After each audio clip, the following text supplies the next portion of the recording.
non-game starting screen. It's because I know I need to yap a little bit since I was gone for 4 days. Yes, I'm back. I'm back again. This time I'll stay for a little while. I'm back from my work trip. I did have a good time. Thank you. I can't believe it's 17 months. I feel this way every single month that the memberships roll around. Like, has it been 17 months? Is it gonna be 2 years soon? 17 months is that a year and a half? Can I do math? No, 18 is a year and a half. So it's almost a year and a half. I can't believe it. Thank you guys. I'm very grateful. You guys spoil me too much. Too much. I don't know. I'll keep working hard. This is my dream job, and I love it so much. I enjoy it so much. And I'm so grateful to you guys for making it possible. So thanks to you guys. So thank you. Thank you. Thank you. I had a lot of fun on my work trip. As you saw, you may have seen.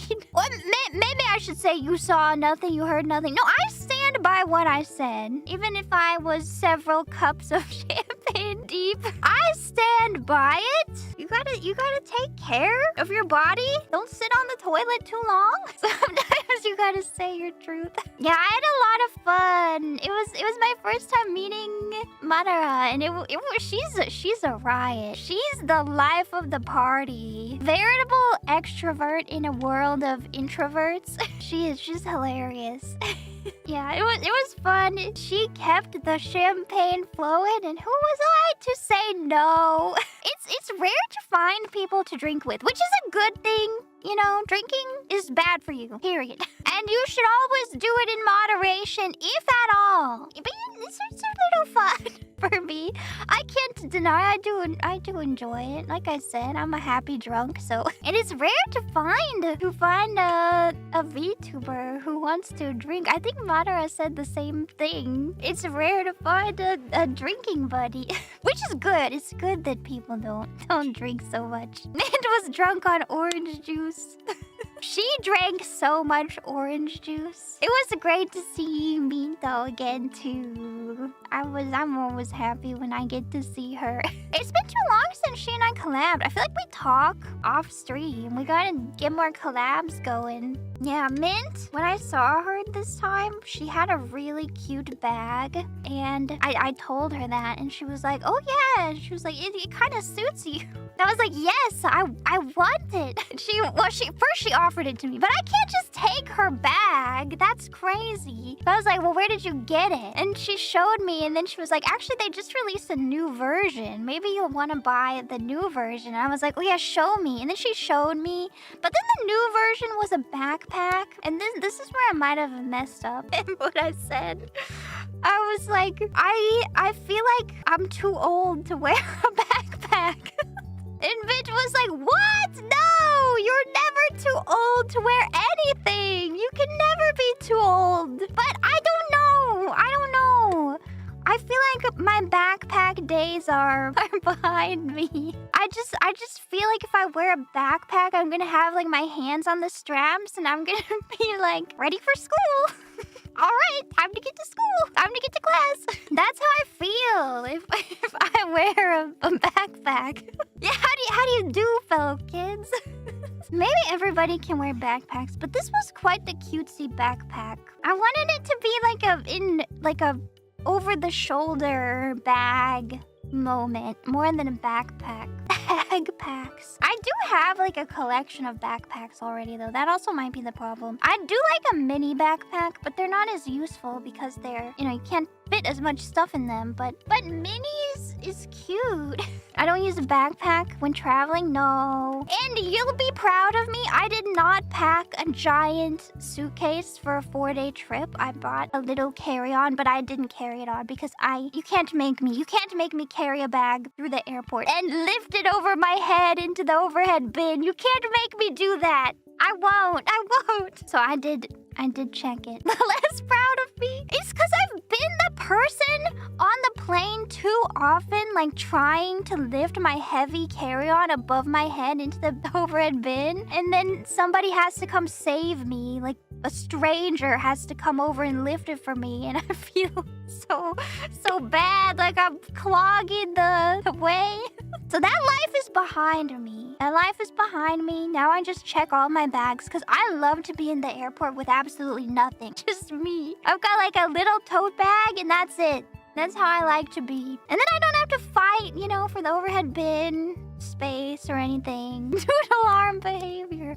It's true. I mean, I'm gonna keep having the doodle arms if I continue this way. It's crazy that there's not enough space for all bags. It is. I think we need to do something. But what can we do? Because it's crazy that there's not enough space for all the bags, and then they're like, you have to check it at the gate, and then they act like they're doing you a huge favor. Also, they overbook the flights, which seems like it should be illegal. And then they might be like, okay, we don't have enough seats, even though everybody paid for a seat. But also, I think that we need to band together and not accept any compensation for taking a delayed flight less than $1,000. If nobody accepts it until the bid goes to $1,000, then, you know, people will get $1,000 every time. Prisoner's dilemma. Yeah, let's get it to 10K. Why stop there? We just all need to like band together and say, I'm not taking a later flight for anything less than 10,000. Is 1,000 low? I actually don't know. I feel like I've seen people take it for 300, for 200.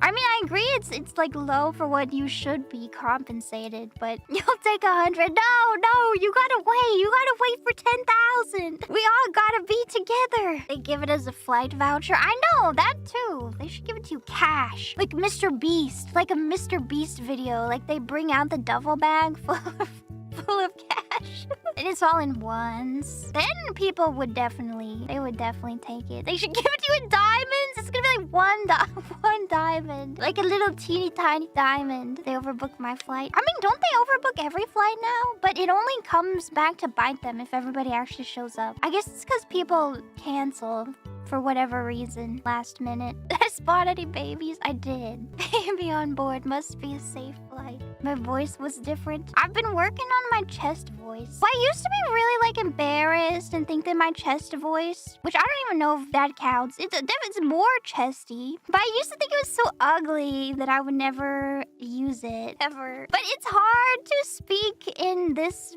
my like regular stream voice and be loud. If I want to speak up, if I'm a little further from the microphone, I'll be too quiet like this. Gotta speak up. I think whenever I'm sitting in front of my computer, I've just like trained myself to speak this way. And then when you put me in a different environment, like, I don't know, who knows how I'll speak. It's normal to have different voices, but I don't know. I mean, in my past, I've been insecure about my various voices. They're ugly, terrible voice. Is it bad if you didn't notice? No, that's good. It's hard for me to judge. I think I also speak different when I can hear my voice back in my headphones, which I can right now. Like, I don't know how it sounds. If I'm not listening to it back, it would throw you off. I feel like when you talk, like, into a microphone almost every day and hear it back for like hours, it alters your own perception of your voice. And it's like, I mean, no, I think it also alters how you speak when you have the constant live feedback. At least for me, it does. You wouldn't be able to cope. I couldn't at first. When I started streaming, I did not listen to my voice back. But I started because really you should, like, if you're streaming, you should, because otherwise you won't know if there's a problem with your microphone. You'll just be like, la la la. You might be peeking the microphone and having no idea. Monitoring should be no lag. Yes, I've got no lag. I mean, lag would be terrible. I wouldn't be able to talk. But even like just the regular monitoring, it is weird to hear yourself. I mean, you get used to it after some time. But at first, I hated it and it was very weird. You flinch on hearing your voice. That's normal. It's weird to not hear yourself. Well, that's how I feel like in the off collab. I'm like, I don't know. I don't know how I sound. Your voice is not awful. It's probably not. I think every voice is unique. It has its own charms. Yeah, I've been working with my voice teacher to try to get my chest voice to be stronger. And I think it is these days. But I used to be really terrified of like my voice changing at all. Like I didn't even want to train my chest voice because I was like, oh my gosh, what if it changes my my voice and I sound bad and everyone hates it and leaves. But I don't think that's a good way to feel. I mean, even if your voice changes, you can always keep practicing and change it in a different way. You would never. Well, I appreciate if you like any voice that comes out of me. I want to try to like I said, I keep wanting to get back into ASMR, but I haven't. I want to try doing deeper voices for my ASMR too. I could sound like Golem and you'd still listen. Well, thank you. I appreciate that. Maybe I will one day, you know? I mean, what if I'm 90 years old? I probably will sound different when I'm 90 years old. I'll sound like this. If you have a library card, which you should, because they have not only books, they have ebooks, sometimes they have video games, sometimes they have DVDs or Blu-rays. Check it out, it's free.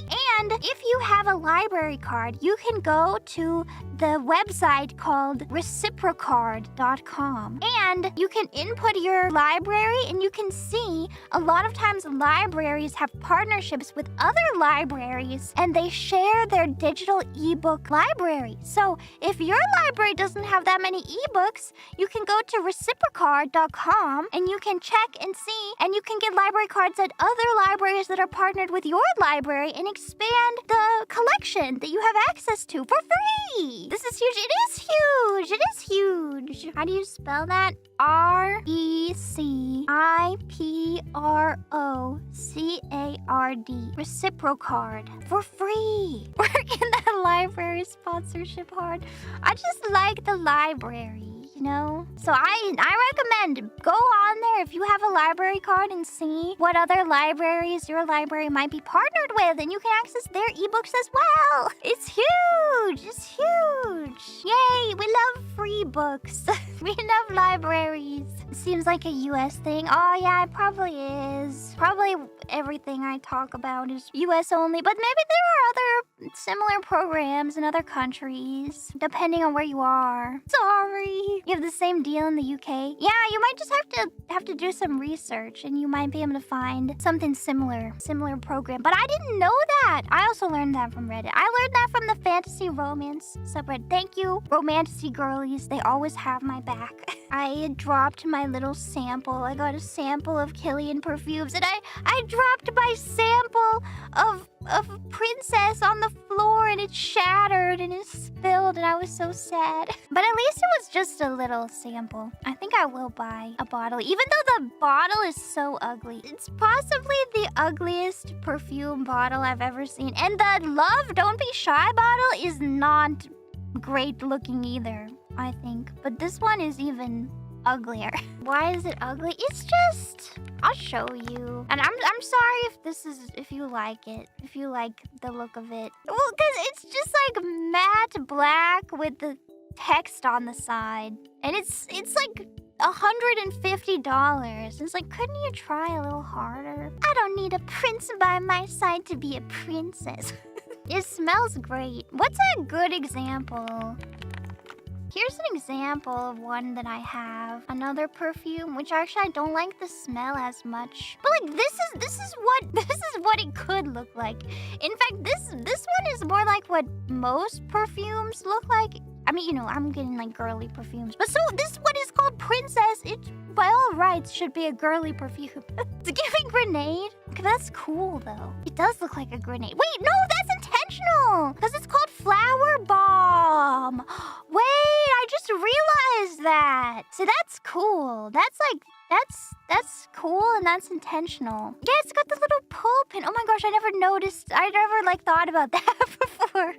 Light bulb moment. But then this one is just boring. Ugly. But I like how it smells more than the Flower Bomb. The other one is also not that beautiful. It's just very basic, which I mean, some people probably like that. This is what the other one looks like. It looks kind of the same, but it's like clear and pink. It's just kind of boring, you know? For something that costs like over $200.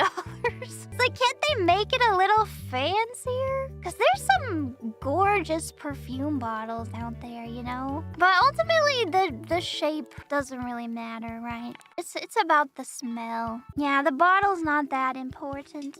I have a new YouTube addiction. Like I said, I've been on the YouTube shorts a little too much, so I'm trying to go cold turkey and quit the YouTube shorts. But I've replaced it with something else, which is Sandra Lee, who had a show called Semi-Homemade, which was all about, you know, making easy meals that use like grocery store hacks. And she has one very famous clip that you might have seen before where she goes, and now we'll add 2 shots of vanilla vodka.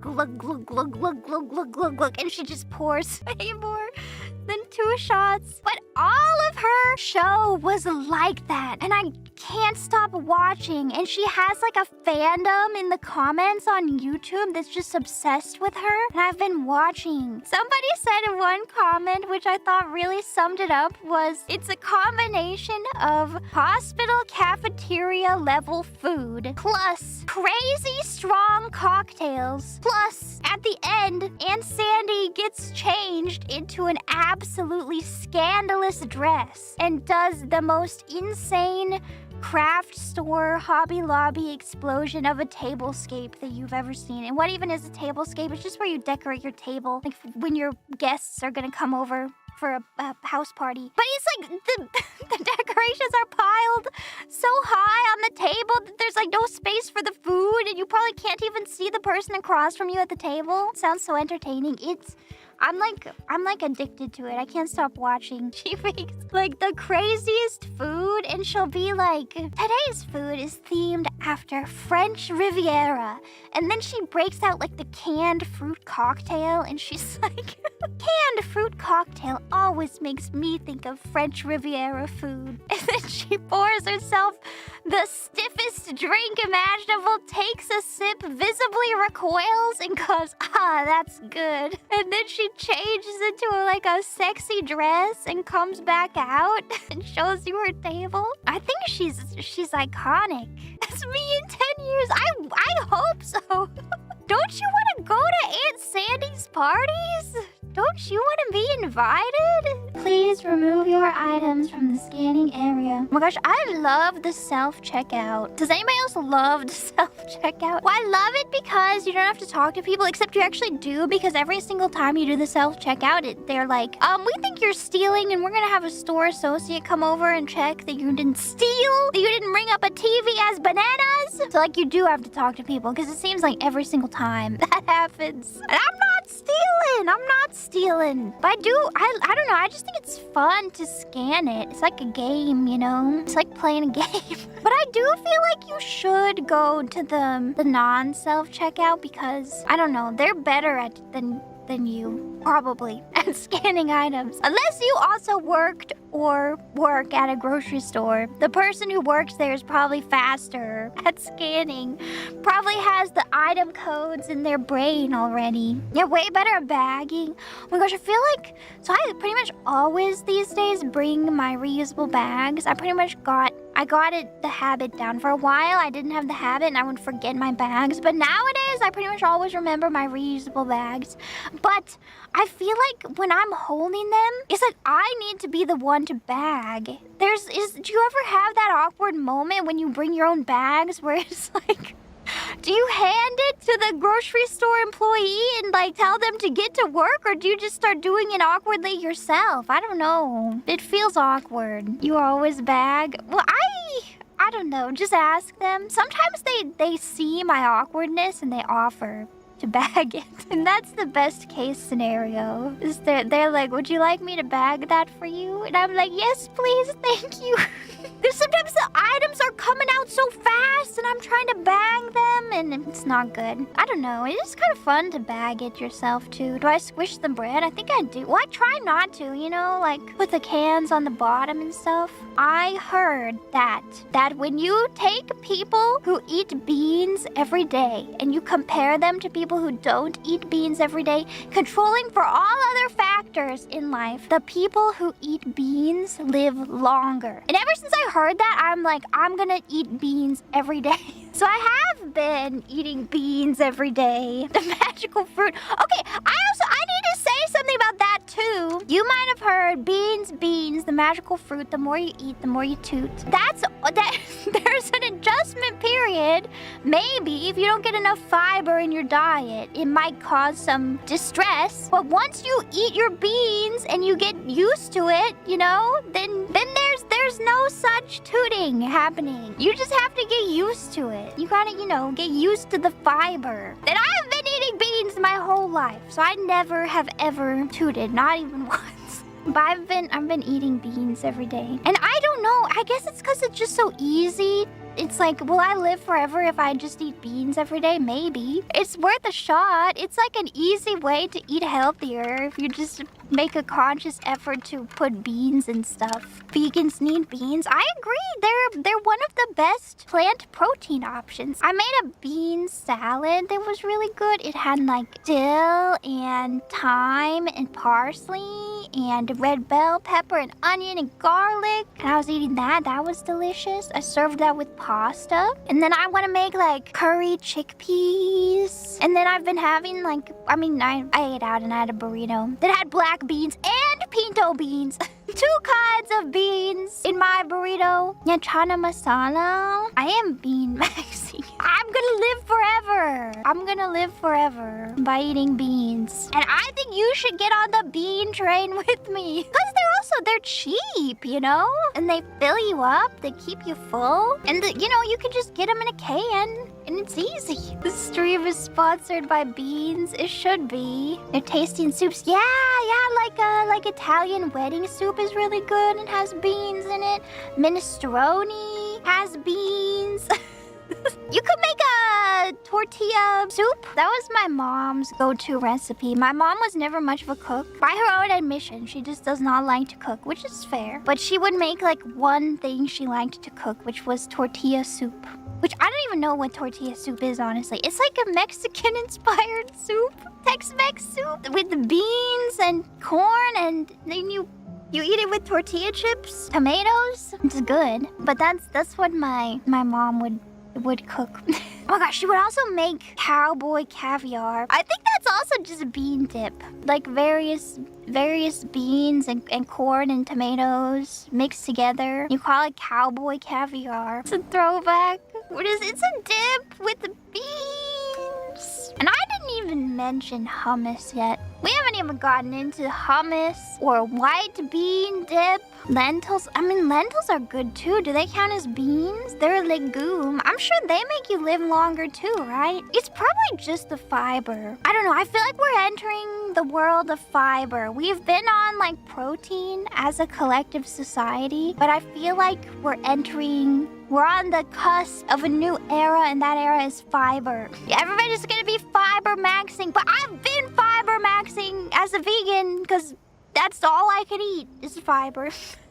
We're going. You like your fiber gummies? Yeah. Oh my gosh, I even saw a video about somebody telling you how to make a delicious Metamucil drink, which I don't know if it's actually delicious. I don't remember how you do it. I think it has to be ice cold. You have to shake it properly for it to be delicious. But you can drink Metamucil, or you could just have the pill, or you could just eat beans. Psyllium husk. One of my old cats had to have a psyllium husk added to his diet for his gut health. I think maybe everybody does. The music's so relaxing. That's why I had like 3 different musics playing, I think, because I feel like this one is too fancy for my weird discussions about fiber. Paid off by Big Fiber. I wish Metamucil would want to sponsor me. I got one sponsorship offer from I'm not gonna say who it was, but it was a food or beverage company. Not Toledo sparkling water, but something along those lines. I turned it down because I felt like it wasn't the right fit for me. But you know, I think Metamucil would be the right fit for me. How come they can't be the ones in my business email? Be a hilarious sponsor. But don't you think I am selling it right now? Don't you think I'm selling it? Toledo fiber water extra thick? Oh. Oh. Maybe not. Maybe not. The official VTuber of Metamucil! That could be me, and it should be.